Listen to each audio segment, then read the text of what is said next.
All right, hi, and welcome to the Fantasy Six Pack Network. My name is Joe Bond, founder of FantasySixPack.net. Today we're going to be talking the Atlanta Falcons, and I've actually brought on Keith Fleming from Fantasy Six Pack to help out. Super fan over here, so we're going to do that, and we'll be talking to Miles Garrett from Fox 5 Atlanta. How's it going tonight, Miles?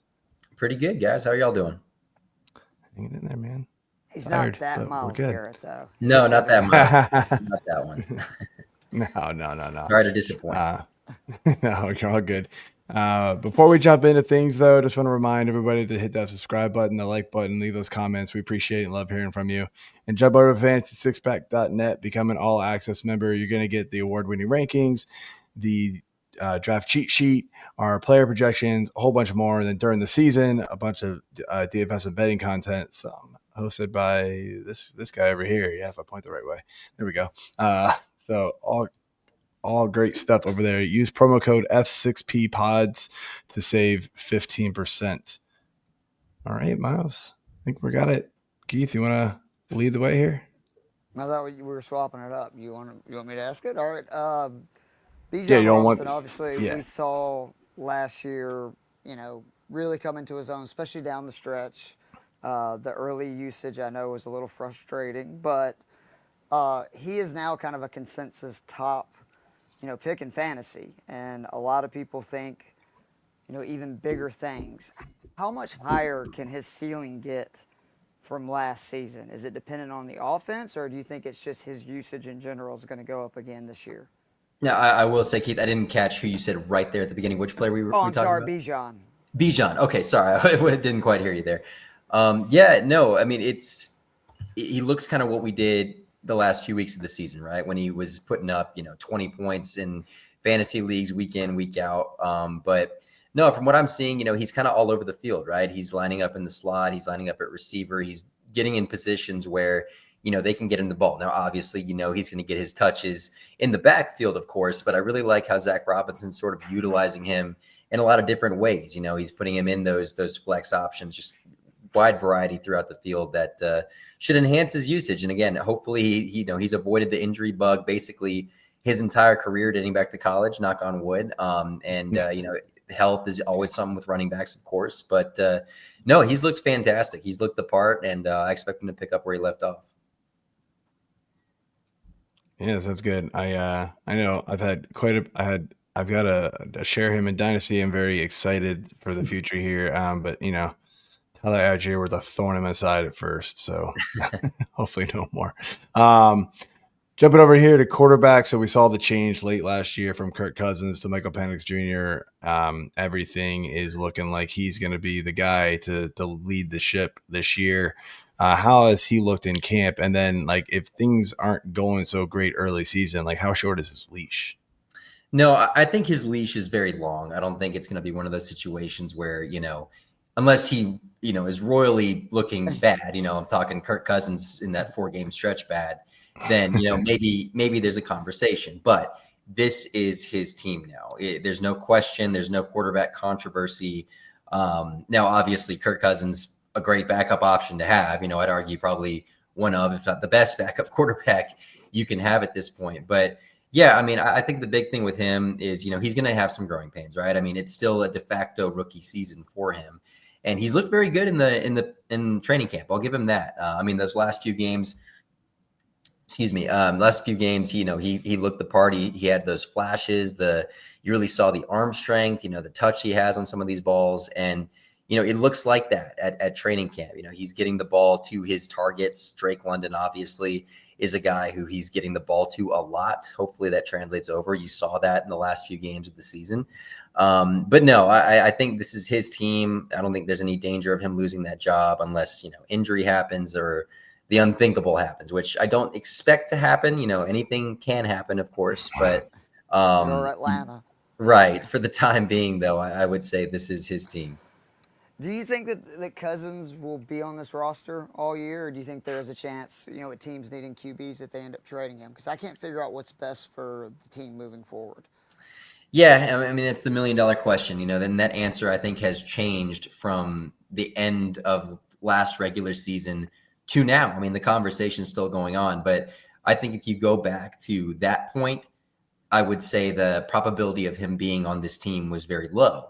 Here we are in training camp, and he's there with no signs of being traded. Now, again, teams can get desperate. A quarterback can go down. There can be a trade that can be made. Those things happen. And, it's the reason why when Justin Fields went down that first couple of days of training camp, that everyone at Flowery Branch, the fans were like, oh, man, maybe Terry's on the phone with someone over there, trying to figure out what the situation is. So, again, a lot of things can happen. I'll never rule anything out, but I'd say the closer that we're getting to the season, the more, probability I'm saying that he's going to be on this team and he's going to be the backup quarterback. Yeah, I hope they keep him. I mean, let's not forget Penix has a long injury history. And it just, to me, if you've already paid him, which they have, like, why not have somebody like Cousins there in case he does get hurt? Because Sure. I think this team is built to win now if the QB play is good. From the pass catching standpoint for the receivers, I have been already running my mouth everywhere that I think Drake London will be a top 5 receiver in fantasy this year. I mean, he saw 45 targets in the 3 Penix starts last year, and I just think Penix's arm strength is going to play more into what London can do, which is get down the field, use his giant body, and just really manhandle corners and safeties, which I love seeing. Do you agree that he's going to have a monster year? And then the second part is, who would be the next wide receiver? Maybe not Mooney, because I know he's technically in the pecking order. Who would be another receiver that you would say to look out for as this season moves on? Yeah, no, I'd agree with everything you said about Drake. I think there's a strong possibility he finishes top 5 in fantasy this year. I mean, even last year, he was a pretty solid option when it came to that. And this year, obviously, you saw his target shares at the end of the season with Michael Penix. They were, he was obviously trying to get him the ball. And again, I'd say in training camp, it's been those two. Like, he is looking to get the ball to Drake London specifically because he catches everything. It's not just to force the issue. Drake is a very good receiver. He's one of the best in one-on-one battles, balls, whatever you want to call it. He really rebounds. You can tell the basketball player in him. He's really getting those rebounds. So, no, I expect him to have a breakout. I mean, you can call it a breakout year. I think we've known he had a pretty good year last year. His target share has increased basically exponentially every year.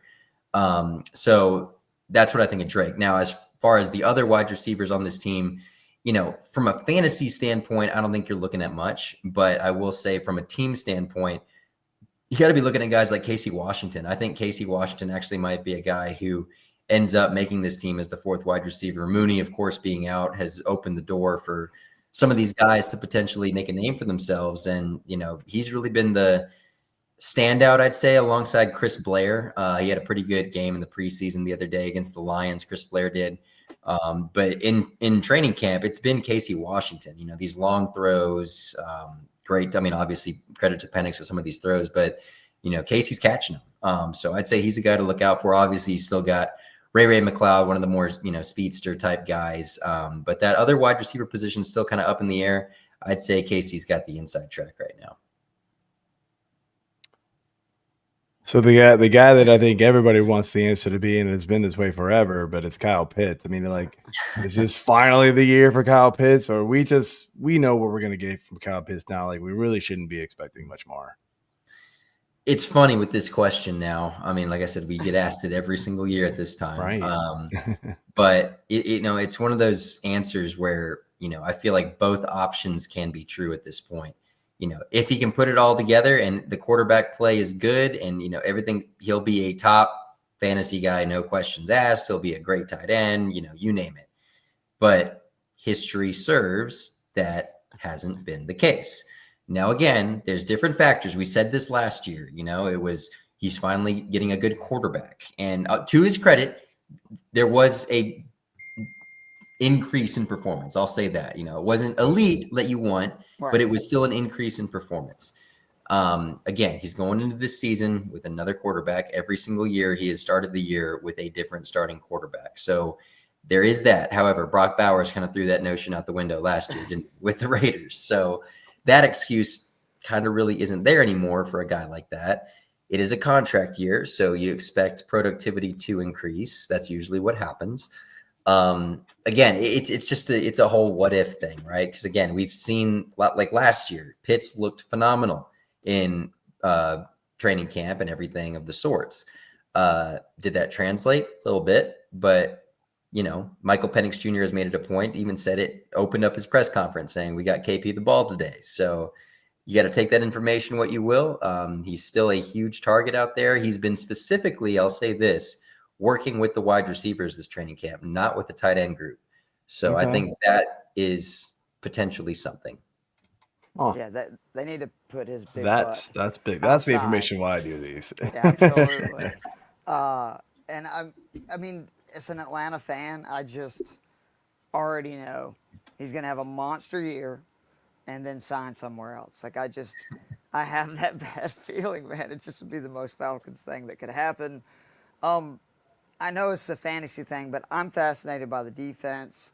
My hot take for Atlanta is just I'm still livid we didn't take Jalen Carter and took Bijan Robinson at number 8 a couple of years ago. It's not that Bijan's not great, but I just think Jalen Carter is a much more valuable asset moving forward than obviously a running back that deteriorates. But I was very pleased with this draft that they had. It was kind of shocking.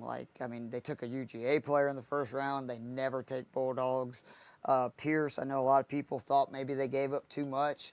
I look at it that Pierce is somebody had one of the biggest, pressure rates in college. And some off-the-field stuff kind of, made him get back. The 2 safeties that they took. Do you think this is the year the Falcons not only have a pass rush, which God, it's been forever, but actually are a good defense? Because I think there is a chance that would, Trice coming back. There's a lot of new faces. Yeah, no, again, it's a what if. All the pieces are there. Again, I say that because I feel like we've said this so many times with the Falcons before. But I do think, here's what I know. In training camp, what we've seen so far, there is a noticeable difference.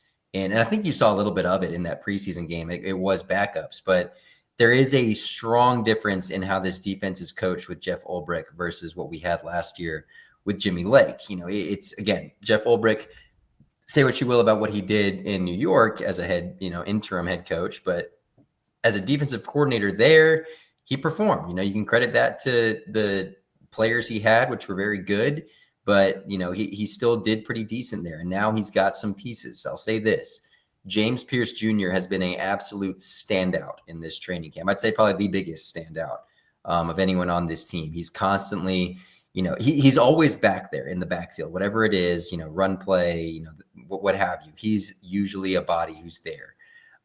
He was double teamed quite a bit in that Lions game. I noticed, we were all paying attention to where he was at, and it looked like the Lions were almost going out of their way to block him. I'm expecting a noticeable difference there. And really what I have been saying for a little bit now in regards to, getting these guys, the Jalen Walkers, who's had a little bit of a slow start, I'll say thus far. He was dealing with a hamstring issue. But I think he's still working to get up to speed. So I'm expecting more from Pierce at first, at least, than I am from Jalen Walker.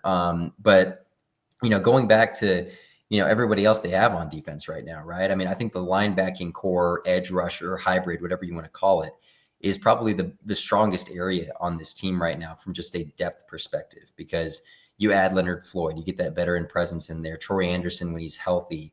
Now you add, Jalen Walker, and almost said Carter, Jalen Walker, and, James Pierce Jr., AK. AK is a guy I'm really looking at this year. Yep. He's finished the year strong the last couple seasons. He's being – the thing with him that I look at now is that he is now no longer the guy everyone's looking at to be like, you need to be our edge rusher, our sack guy. There's a lot more bodies, a lot more help around here to create opportunities now. And I think he's going to have sort of an underrated season, because everyone's going to be looking at Pierce. Everyone's going to be looking at Walker, Floyd, all these new additions, where I think he's being put now in a position to potentially get after the quarterback a little bit more. Yeah, I mean, hey, we got lots of IDP players that are over here on Fantasy Six Pack. So defense is, very, very relevant. Yeah, they did make some moves. It was great to see over there. All right, closing things out, this is something we ask everybody, and I think you already kind of mentioned a couple of names you probably could have fit in this one, but just some under-the-radar guys that you've noticed at camp that have stood out, that, we might not be drafting. Some of the elite guys on this team are getting drafted really early. Then there's Mooney. Then there's basically nobody. So guys that, maybe aren't getting drafted, but guys that we should put on our watch list to go, hey, I need to pay attention to this name, early on and see if he, kind of starts breaking out? It's a good question because, you haven't just really seen it yet. You know what I mean? Like, you haven't seen some of these. All we've seen really is a week of, these guys in full pads. Now, I'll say this, outside of the guys who I've mentioned already, mostly the defense, because offense, you kind of know what you're getting, right? I think at this point with the Falcons, who's going to get the shares. Now, I'll say this. I think Tyler Allgeier could be sneaky because he's still very good, but you kind of know what you're getting with Tyler Allgeier. But it is a contract year for him as well. This is another guy who, if I had to guess, will probably not be on this team next year just because of, the chance to be a RB1 somewhere else. Obviously what we've got going with Bijan is a good thing, the 2-back set, but that's a guy who rushed for over 1,000 yards his rookie season. So, he could be a guy that gets some usage this year.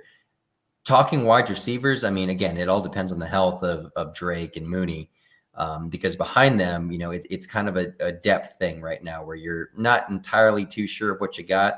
Like I said, Casey Washington has been a standout in that regard because he has stepped up in the place of Mooney and has been a favorite target for Michael Penix Jr., but I'm not expecting him to come in here and, score 6 touchdowns, that type of thing. That'd be great if he did, but I don't know. Kadarius Hodge, of course, he had a couple great moments last year. You think of that game-winning touchdown he had against Tampa in overtime. He's always an option. Special teamers, he made the Pro Bowl in that regard. So he's always a guy you can look out for. Ray, I'm not quite sure. He's a guy that I don't really know because I feel like he's got a lot of opportunity to showcase what he's got, whether that's reverse plays or getting him in the open field because he's so fast. But outside of that, I feel like that's really just about everybody on this team, offensively. I mean, defensively, like I said, James Pierce, those kind of guys, Xavier Watts. I mean, Billy Bowman Jr. really looked good in the preseason. I'd say he's probably one of the bigger rookie standouts, specifically on special teams.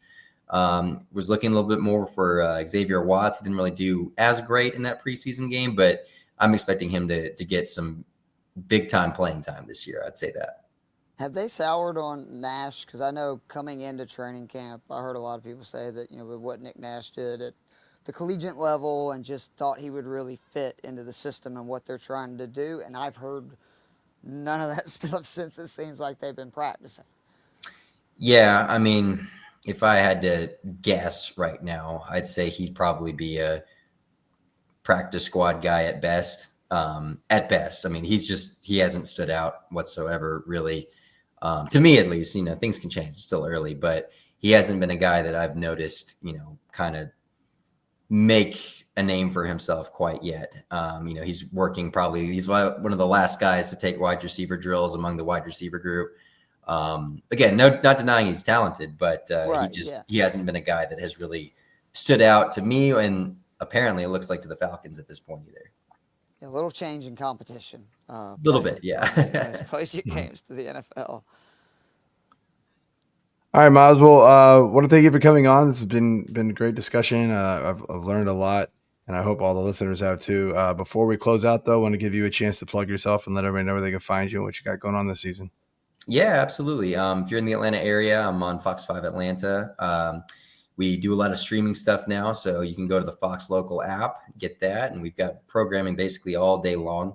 I'm going to be hosting Bulldogs Now, which is our Georgia special that we have every single week with DJ Shockley in the coming weeks. So any Georgia fans out there, we've got some pretty good previews, sit downs with Kirby Smart, what have you, all that kind of stuff. And I'll be in Dallas end of the month for the Falcons preseason game as well. So we've got a lot of coverage coming your way. Great stuff. All right. Well, that's it for the show. If you're still around, hit that subscribe, that like button. We like to hear it. And I think I'm going to drop the little, click on the playlist for all the rest of these videos right about here. Enjoy.